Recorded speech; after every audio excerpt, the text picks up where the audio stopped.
Hi guys, welcome to episode 14 of Tiger Heart Chats.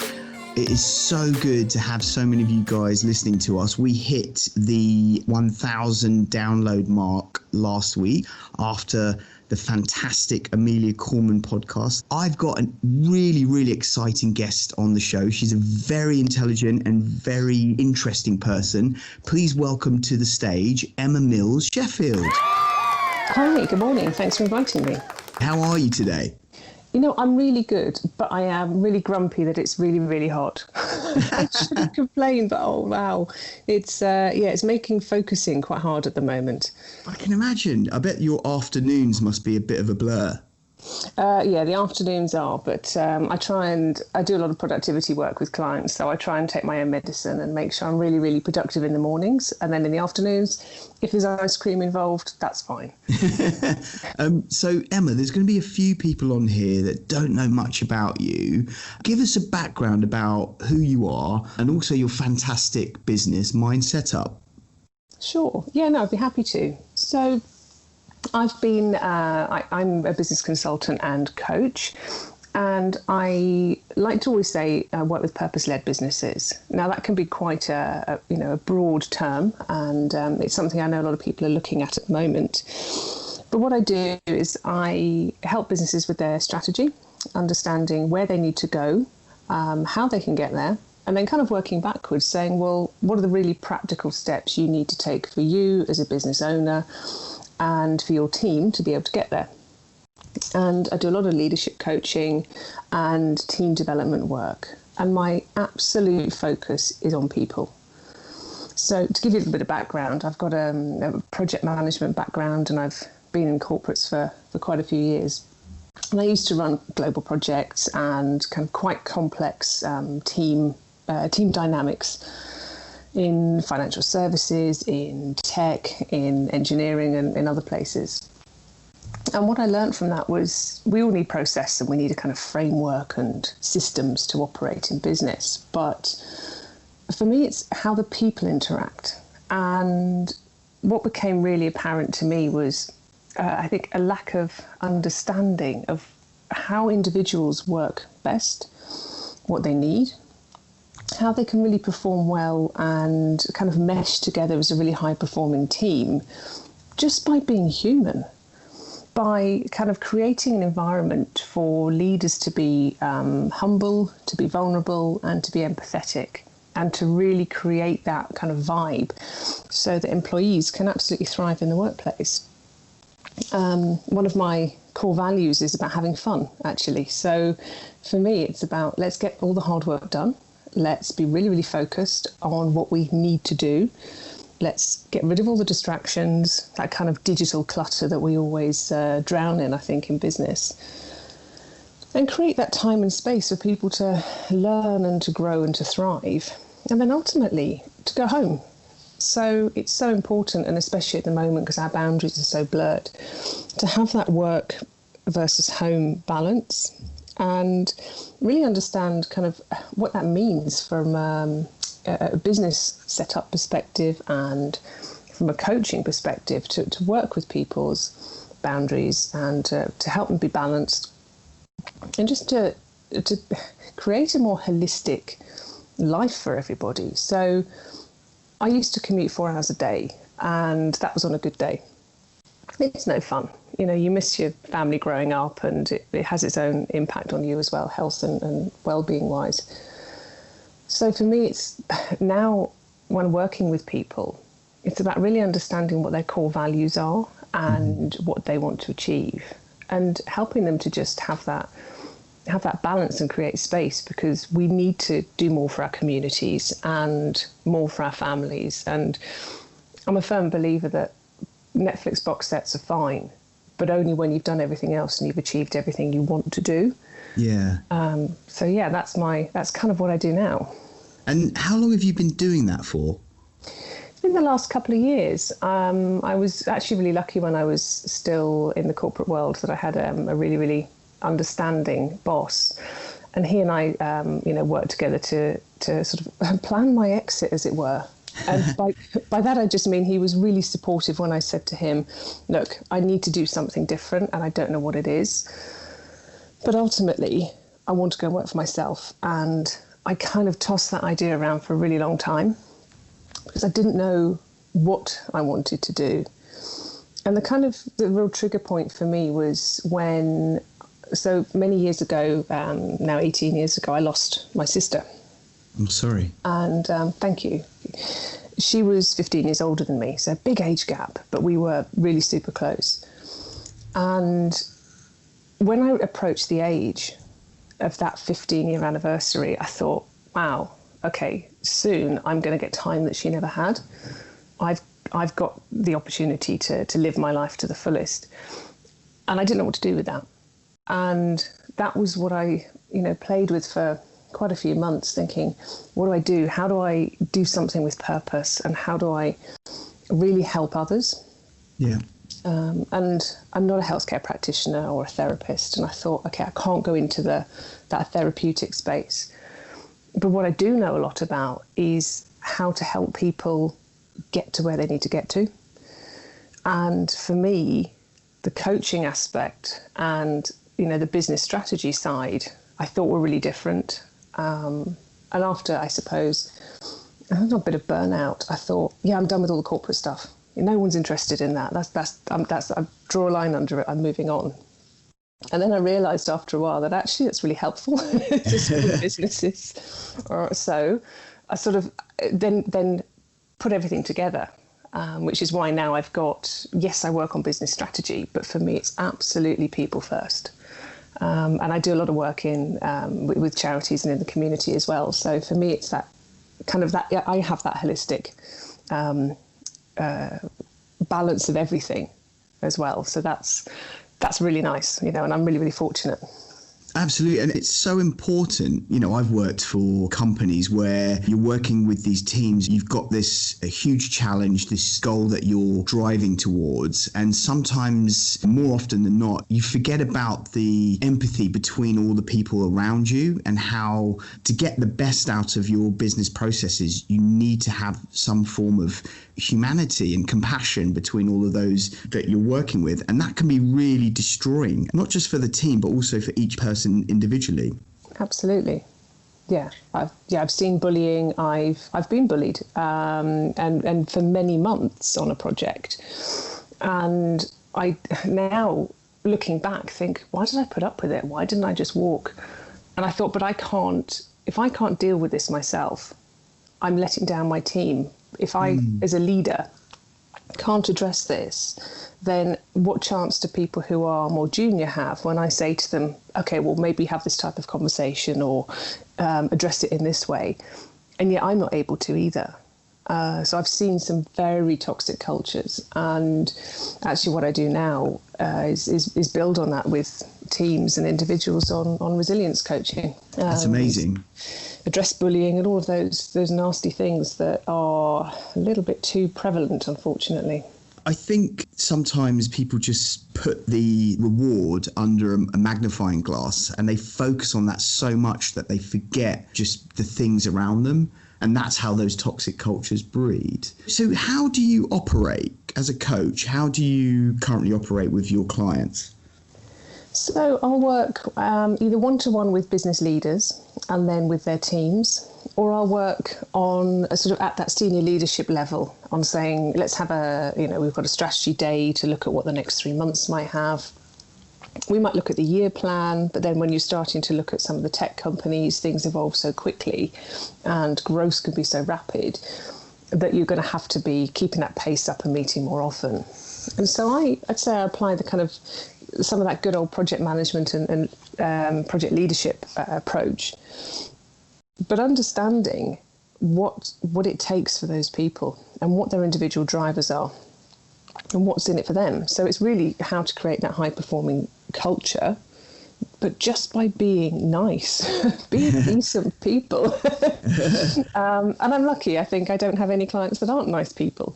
So that's actually a real gift for me, is that since working for myself, I've been able to choose, and I think you attract your people, don't you? And so it's been really nice that I can count my clients as friends. You're all each other's loyal supporters, and that's fantastic. Yeah, I have worked for companies where everyone in the company is actually a really wonderful and generous, lovely person. However, just the environment has kind of brought the nastiness out of those people. And so it's really great to hear that there are people like yourself who are out there who can change that, because, ultimately you'll get more productivity out of a team if they're feeling good about everything that they're doing and the people they're working with. 100%. And you've probably often heard when people say, they're talking about a colleague or a boss going, oh, they're all right. I quite like them. I mean, they're all right as a person, but I absolutely can't work with them. And it's like, well, that's the same thing.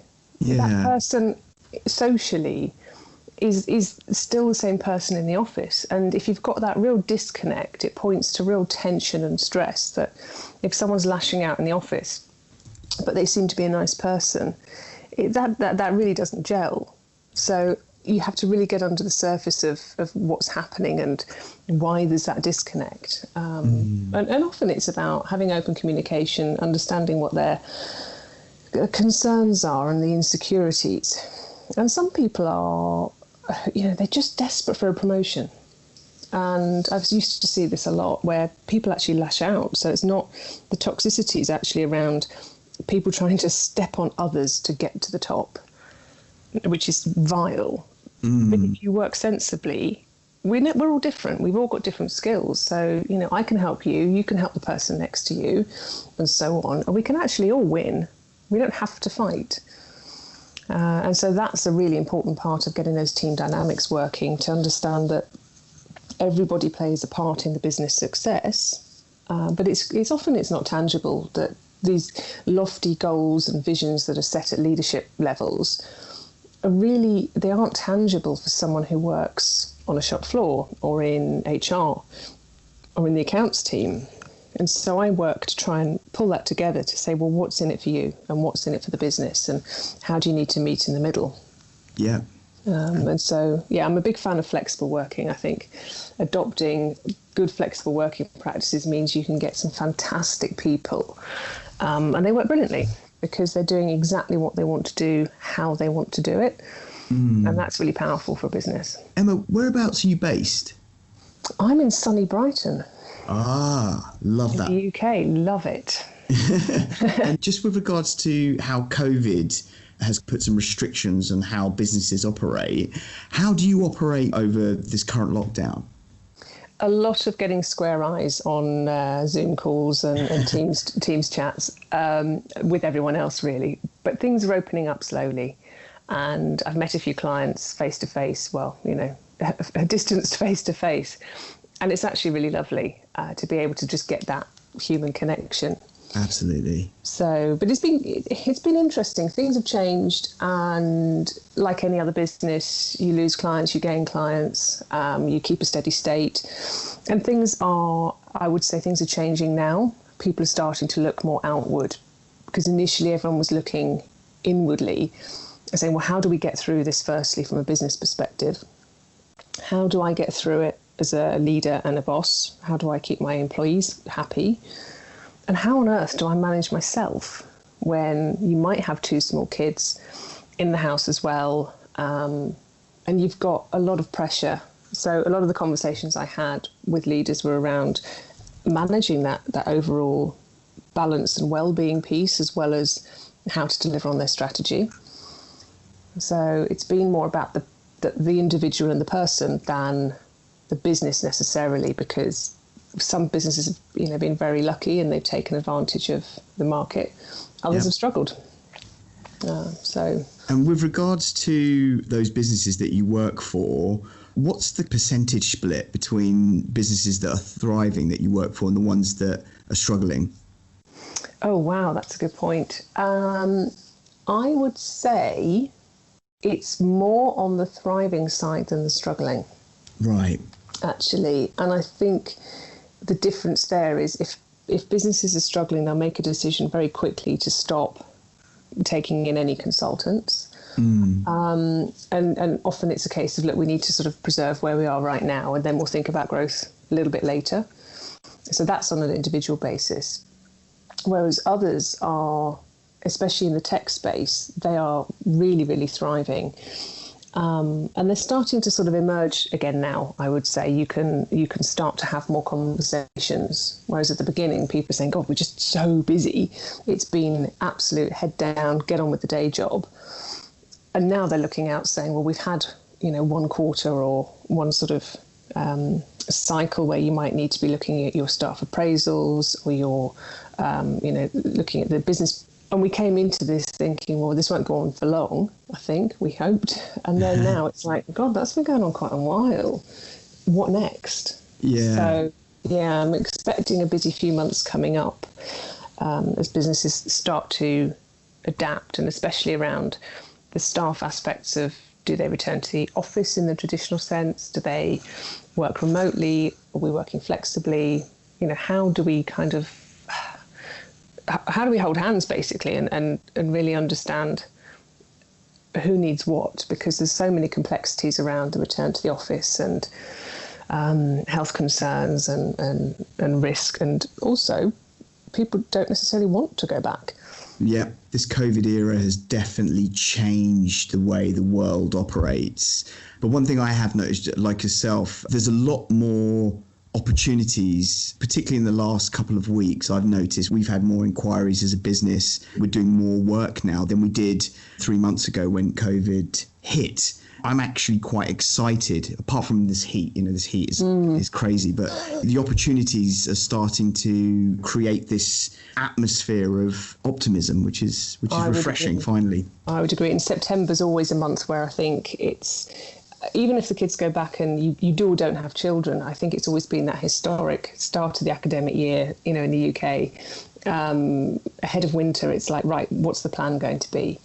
And August is always deadly, but September's that, right, come on, what are we going to do?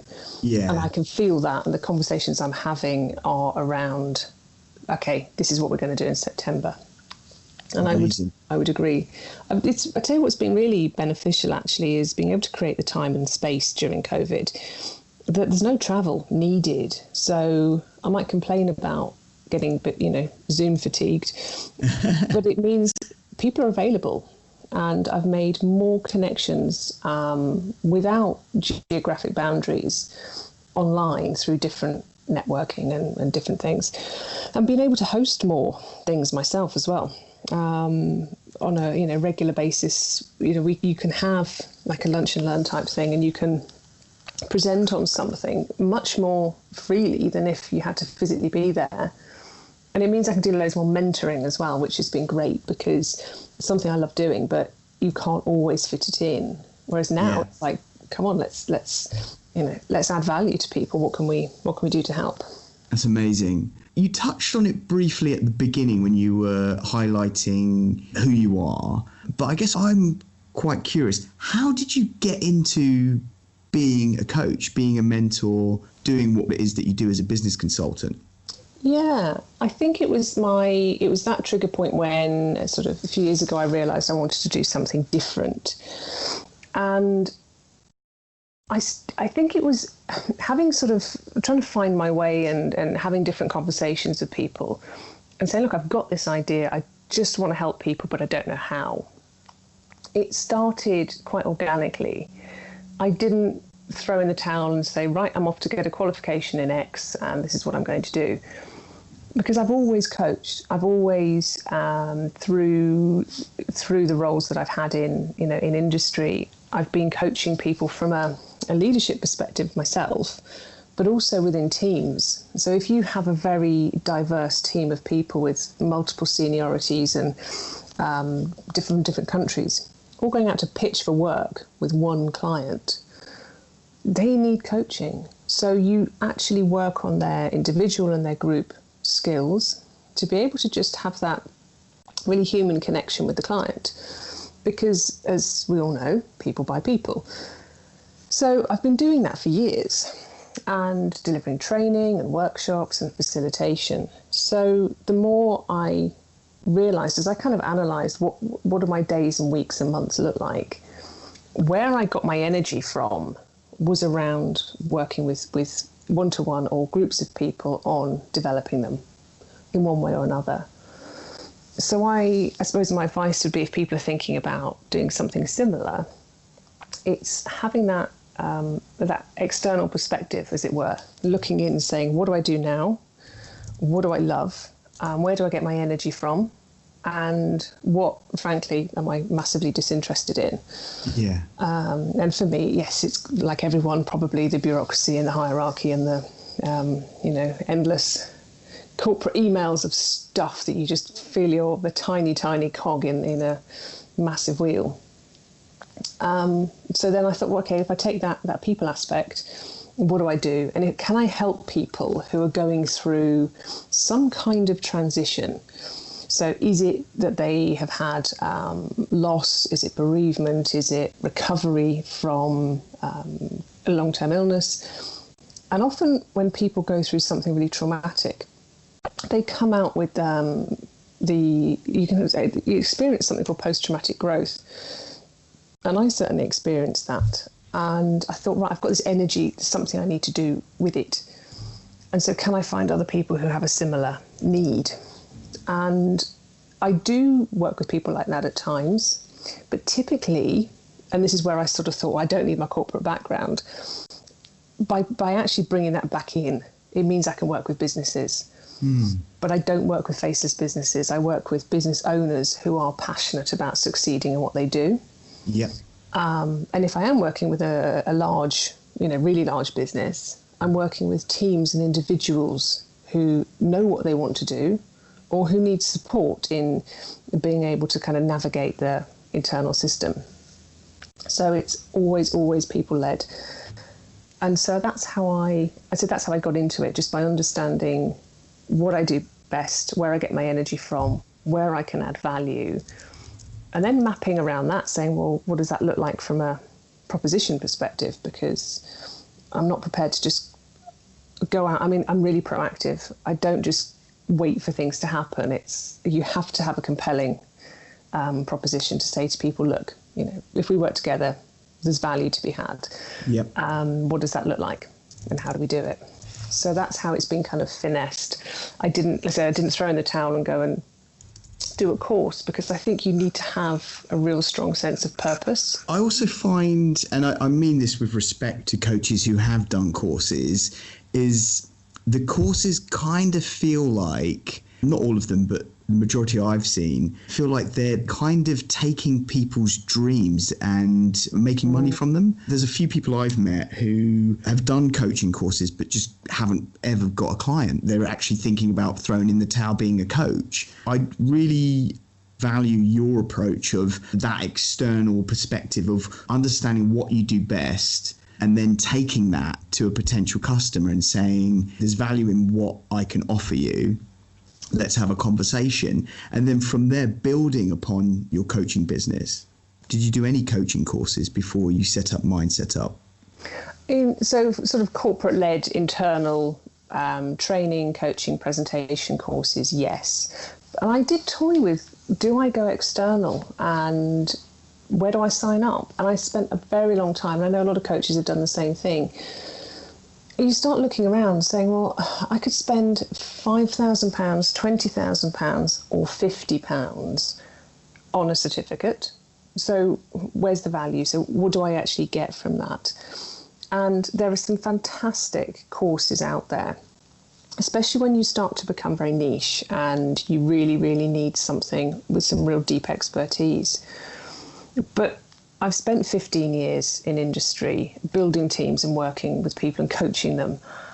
And I thought I need to take that, because for me, that's me showing the empathy that I work with people on, because I'm taking the experience from, what I've done, what I've seen and what I've seen play out over those years, and relating it to them. And also my own personal growth, since I lost my sister. And you can't teach that. You can teach the the fundamental things. And yes, I've done a few courses on some of the coaching and mentoring things, but a lot of it is just common sense if you've got it in the first place. Yeah. And I've seen so many managers deliver really bad coaching and mentoring because they feel they just have to, in inverted commas, do coaching. And they literally talk through a 4-step process. And you think, but you've not bought their trust in any way whatsoever. The reason someone isn't opening up is because you're not opening up to them either. There's no empathy here. There's no humility. You're just ticking boxes because you have to, because that's part of the HR cycle. And it can be so damaging. It's just about having those regular conversations and actually caring for people. Yeah. I think that's the difference. And managers who aren't coaching well typically are those who are inexperienced or have their own issues to deal with. And so they project them onto others. So you have to do a lot of work on yourself first before you can work with others. And that's not a finished article, is it? That's something that personal development is something that's ongoing. You're affiliated with the RSA. Yeah. Tell us about that affiliation. Yeah, so a fellow of the RSA, it's a real privilege to be able to spend time with some really diverse and really interesting and really clever people. And I'm going to say something really contentious here. Not about them, about other places. So when you work sometimes in a big organisation, you can just become a cog in the wheel. And I realised I was doing entirely the wrong job when I was basically sleepwalking through it. And I didn't really have to think very hard. And then when I started meeting new people when I was going out into business, I met some fantastically clever people and some really interesting academics, people with real diversity of thought. And I thought, my God, this is it. This is where I want to be. I want to be really feeding off that energy and that interest from people who have an opinion and who are, well-travelled and really interesting people. And so that's always been fascinating to me. Hence a little bit of the work I've done at the university and, different mentoring schemes. But the RSA, brings together that entire global group of people who have really interesting thoughts to support communities of the future and different projects, different viewpoints. And you really don't get access in many places where you can have that thought, that difference. So everything's been online the last few months, and it's been some very interesting talks, and it goes from sustainability to building communities, the arts, education, really creating a better future without boundaries. So yeah, it's a great group, and I'm looking forward to being able to get back there in person as and when I'm in London, because that would be lovely. But I have met some, had some fascinating conversations with different people because of it. That's amazing. What has that done for you as a professional, being affiliated with them? I'd say it's quite early doors since I joined. But for me, it means I've got there's access to great resources. Yeah. So I'm not, I would say I'm not narrow-minded in my approach. I don't, and this is something else with coaching, I'm really agnostic about how we work. I've got many different ways of working, tools, methodologies, whatever you want to call them, but I'm not fixed because I'm not, a business coach from a franchise. I'm not from this one particular school of training where you say, right, this is it, this is how we coach by numbers, basically. And you might have to follow a path. We will go off on a journey that says, right, what do we need to do now? Okay, these are the tools, these are the resources, this is the approach we're going to need for this next step. And actually with the RSA, it means I can be very broad in where we can find things. So it might be that there's, if I'm being lazy, I might just read the newsletter and go, oh, that's interesting, I'll tap into that or listen to that podcast or go to that event. Whereas if I'm being more proactive, I'll be in there looking at the different articles and looking at the different schools of thought and saying, wow, this is quite interesting. And that then I can take to a client and say, well, have you thought about this? So it's not a narrow view. It means as a whole, it broadens your mindset, I think, as well as your access to resources. I think I'm on the same wavelength as you, is that as a human being, we have to have this dynamic perspective to allow us all to be exposed to things that we wouldn't normally be exposed to or wouldn't think could inspire us, if that makes sense. Yeah. So and have a hunger for knowledge as well. With regards to your knowledge base and your experience within business, where did you go to university? Oh, that's a good one. Well, I didn't go for long. I went to Guildhall, so I think I was supposed to be a forensic scientist when I was a teenager. I think that was the path. I was doing all the sciences, and I did more research into it and just went, ew, I don't think I want to do that. That's a bit gross. Now, it's still fascinating, but I then hit my teenage rebellious stage and said, no, I'm off to art college. That's it. But I'm not arty. So because I'm very, I think, logical, I did more of the sort of 3D design, and I love the realizing things from the process and the that planning sort of piece. Yeah. So I then went up to Guildhall in London and absolutely hated it. So I just went out and worked. And since then I've gone back and been to the Open University. But yeah, I was what do we call them? We don't say dropouts, do we? That's not chance. No. Maybe I was a non-finisher.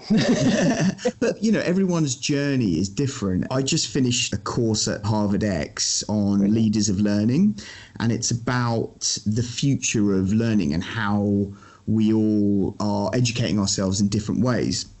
And it kind of talks about different ways to absorb information. And there's the traditional way of, going to an institution, staying there for a number of years, absorbing what they tell you to think, and then taking that and going off and doing whatever it is that you want to do. But there's also the other way where people get in front of their computer, they'll learn in a different way, whether it's with a group or by themselves with videos, etc.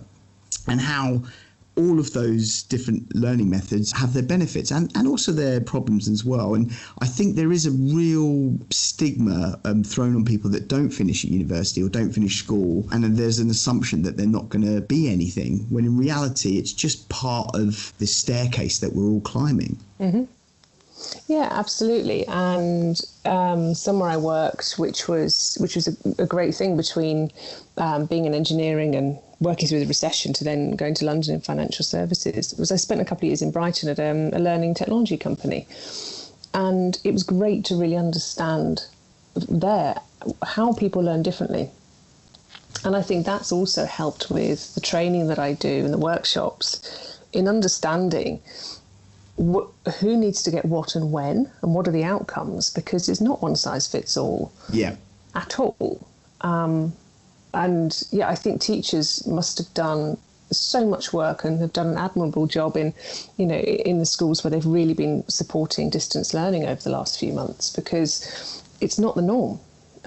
So they've had to really shift what they do and understand what are the outcomes, what can we deliver like this. So it's a fascinating subject, thinking about how people learn and how they develop. The key message is to just enjoy that moment when you are engaged with learning and you're inspired by the information that you're taking in that's helping you to develop as a professional. Mm. You're also the chair of the board for grassroots suicide prevention. Yes. Talk to us about that. It's been a really, really good experience. Well, it still is a good experience. So I wanted to get involved with, I think when I realised, okay, the world's my oyster now, what can I do? I wanted to see how I could be involved in the suicide prevention space, because it's a real cause close to my heart. And it was just sort of on the back burner. And then I saw an advert for a trustee for the board a couple of years back. And the advert was actually closed but it just sort of got stuck on a notice board online somewhere and came back up a month later. Right. So I thought, oh, okay, well, I've missed that one. I had a conversation. They're like, no, let's have an interview. Let's have a discussion. And it was great because I got invited to become a trustee, and it was going through a real period of growth, and we're just about to hit another significant period of growth, actually, post-COVID. And I became the chair last year, and it's been it's a learning point. I think learning is something that's going through our conversation, isn't it? Yeah. Because you don't go in knowing all the answers, and it's really quite fascinating being able to understand where we need to get to as a charity, how to work with the team and the volunteers, and then also the trustees, because it's a volunteer board, as charity boards often are. So people are giving up their time and their expertise for a cause, and with that you get a great energy and a lot of support, but you have to be conscious of what it actually takes for people. So that's been great, because it's on my, I seem to have a bit of a portfolio of things. It's on my list of, and I also do this, which I don't think I could do if I was stuck in a traditional job. I don't think I'd have that breadth of outlook or experience. Yep. Might sound harsh. No, not at all. It just means you can start to really get involved, because it has national coverage, but it's a local charity. Where is it based? In Brighton. Oh, okay. But we deliver nationally, and we've got a digital footprint and an app, and it's been translated for sort of other countries as well. So we definitely do a lot. We've got small resources, but we really, really do, punch above our weight, for sure. And unfortunately now, thinking with COVID and the economy the way it is, we are prepared for the fact that suicide prevention services and training will be needed more so, and so it's a real privilege to be able to work with people to get that to the communities that need it. Yeah. And I think it's enriched me as well. And it can be really tiring at times. There's no two ways about it, because it's on top of everything else you do as well.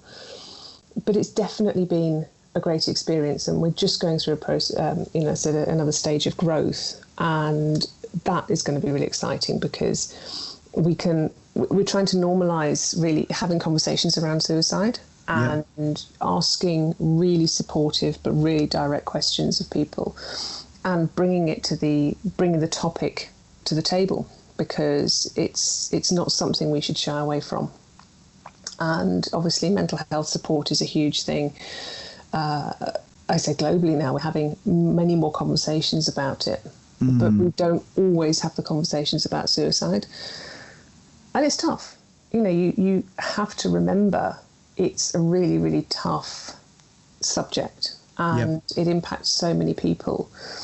But the logic is if actually 1 in 5 people have thoughts of suicide during their lifetime, which is really, really high. But what it does mean that there are 4 in 5 people who can help.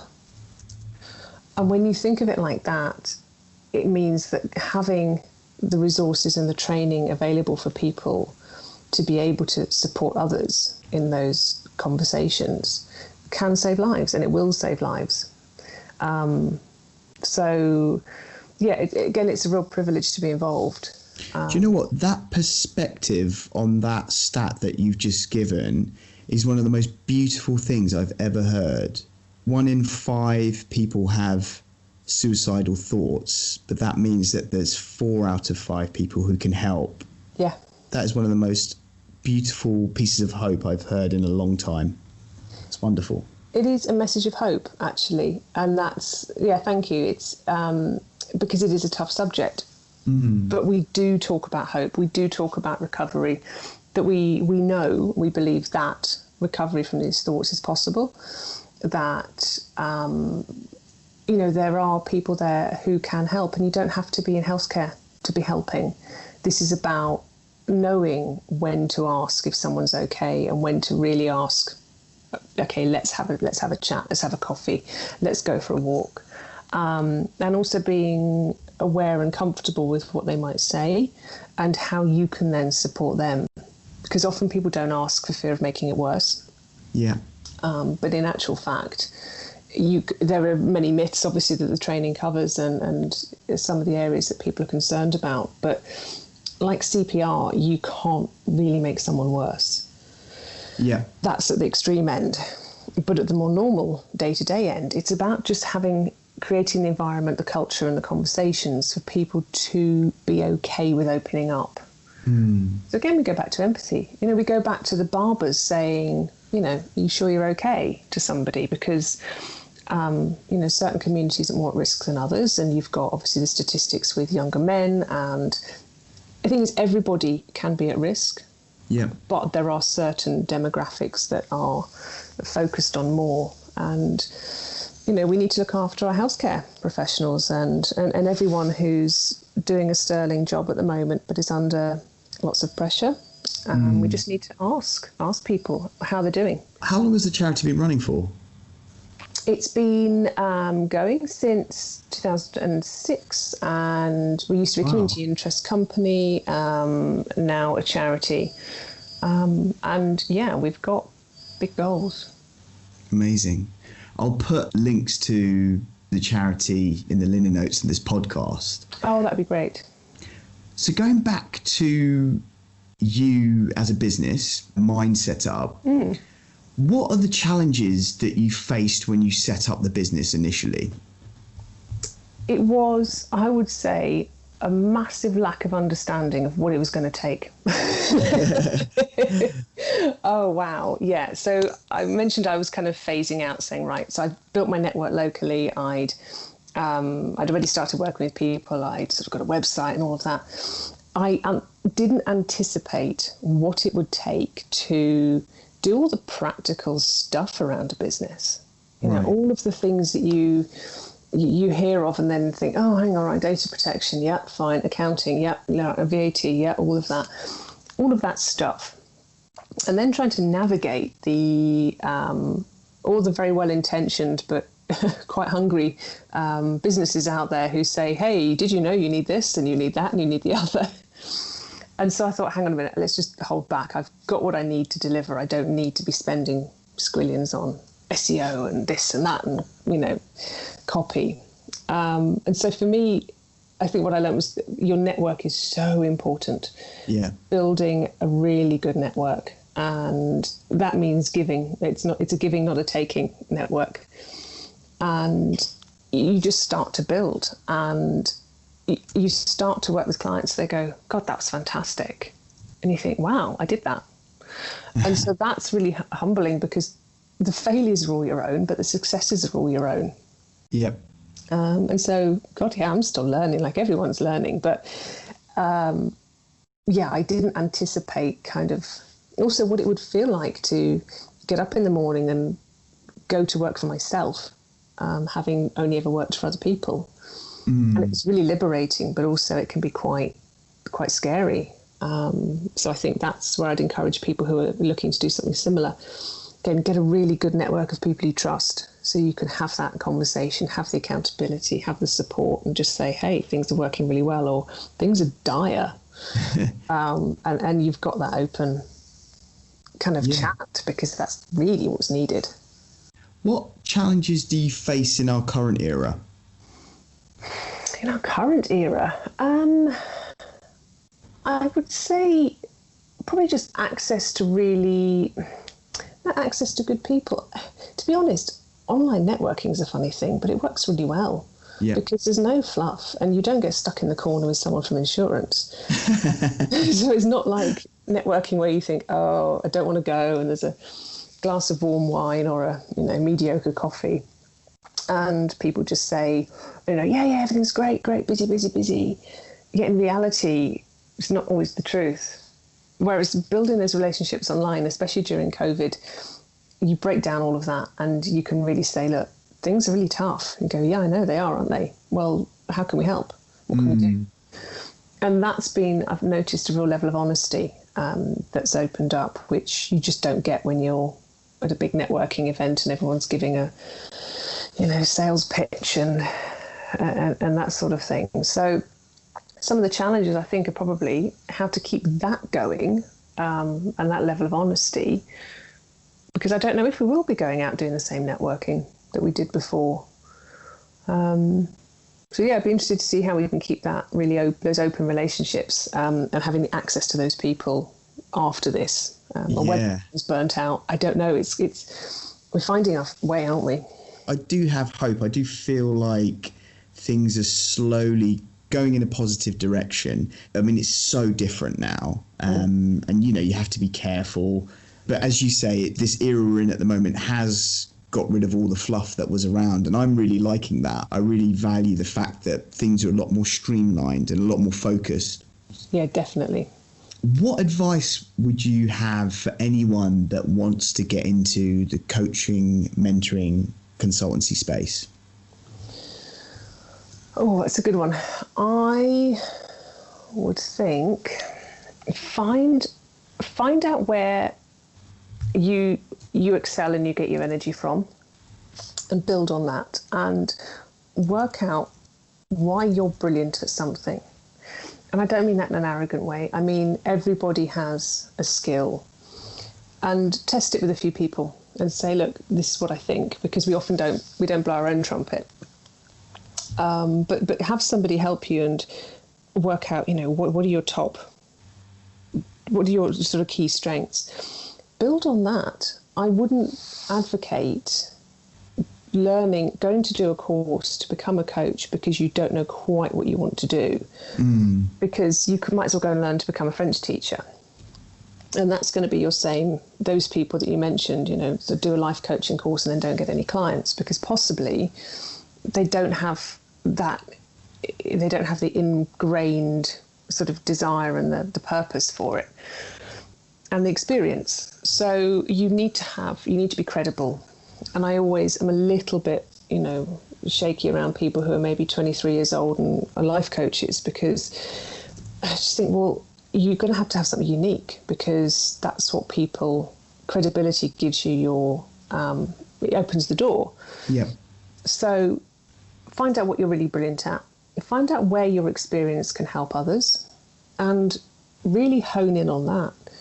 Go niche, because it might be that 23-year-old can't tell anyone who's 45 about life coaching, but they might be brilliant at helping teenagers, because yes, they've been there and they've got some interesting experience and a skill that can help. So I would look at where you're good at. Don't become too generalist, and build on what you're known for, because that's what people will pull you in for. What do you think you're good at? Oh, now you're talking. Now you're asking. Gosh, that's one, isn't it? I would say calmly and pragmatically cutting through the stuff we just don't need. So I get to the point. I don't mince my words. My entire ethos is life is short, and so let's get our sleeves rolled up and get it done.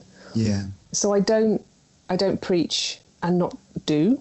I will roll sleeves up as well and say, right, how do we get through this? So I'll work, as part of a team. I don't sit there and only, sit there with a notepad and it's not a therapy session. Coaching is very much two-way.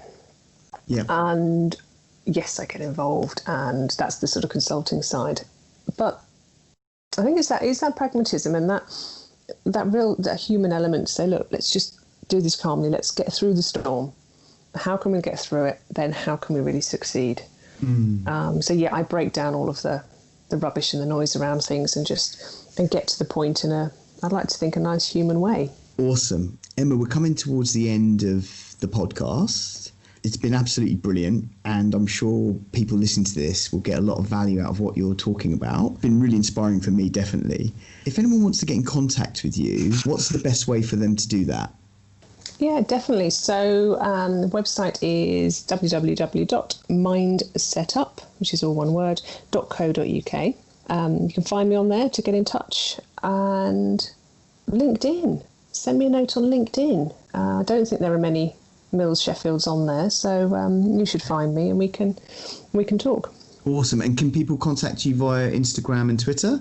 Yes, Instagram and Twitter, and off the top of my head, I can't tell you which one's which, so I will send you the links to include if you like. Yeah, and I'll put them in the liner notes for this. Yeah, perfect. Emma, thank you so much. It's been brilliant. No, thank you for inviting me. It's been really lovely to talk. No worries. For those of you listening, I hope you're enjoying these podcasts that we've set up since COVID-19. Please subscribe and share if you can. Our hashtag for these chats is Tiger Heart Chats, all one word. Wherever you are, whatever you're doing, please be good.